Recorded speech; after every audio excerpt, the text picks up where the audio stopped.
Atlantis now beginning what is known as the pre-flare maneuver. It will pull the nose up a little bit right before it hits the runway.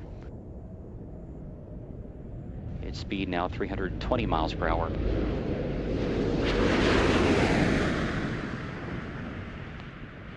The gear is down and locked.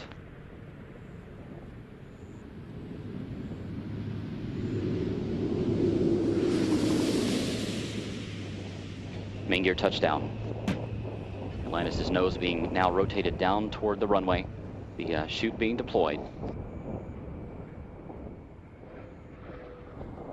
And nose gear touchdown. Space Shuttle Atlantis now comes home to the Kennedy Space Center for the final time. 25 years, 32 flights, and more than 120 million miles traveled. The legacy of Atlantis now in the history books.